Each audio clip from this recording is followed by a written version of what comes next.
After analysing pre-release gameplay of FIFA 23, I can guarantee you these are the formations that you're going to want to use starting off in the new game. Firstly, thanks to the content creators including Neil Guides and Kazooie and Ovi for the gameplay that I'm referring to today, and of course EA Sports for allowing them to do this. Obviously, we've come to the conclusion that dribbling isn't as good in FIFA 23 simply because you can't turn as quick, and you can see this specifically in the gameplay.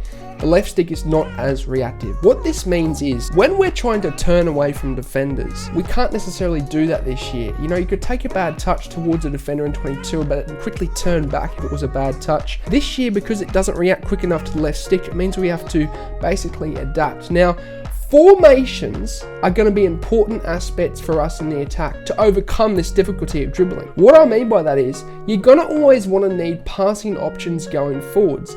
You don't want a formation that necessarily have attackers spread out far across the pitch where they're not always going to be available for a pass, because we're not going to be able to turn quick enough or get away from that defender to create the passing lanes to get into those attackers. So we're going to always need that passing option open. So there's formations that actually are better for this, and there's actually tactics and instructions that you guys can actually use with these formations to give you more attacking options. What do I mean by this? Formations including the 4-2-3-1. The way it sets up is you got 4 at the back, 2 in the CDM positions, 1 in the cam, 2 wingers and a striker. There's lots of triangle passing options in this formation, and that's why I like it. Now, with this formation specifically, you could have your wingbacks on overlap and get in behind, essentially giving you more passing options going forward.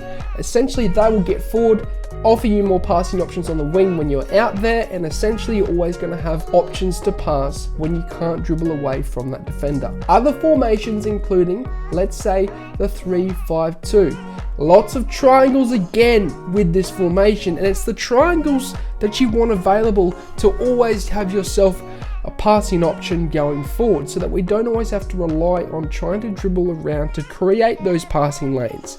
When they're already there, then there's no issues. So you need to bear that in mind when you're picking your formation in FIFA 23. Of course, I'm going to trial the game more often, and progressing through the year, you're going to see my updated custom tactics and player instructions, specifically on the no money spent road to an event. You're going to be able to keep updated with what I'm doing, so you'll know what I'm using.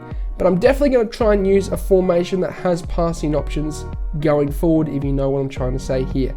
It's a short but sweet one. I can't wait for FIFA 23. It couldn't come any quicker. I just want it to release.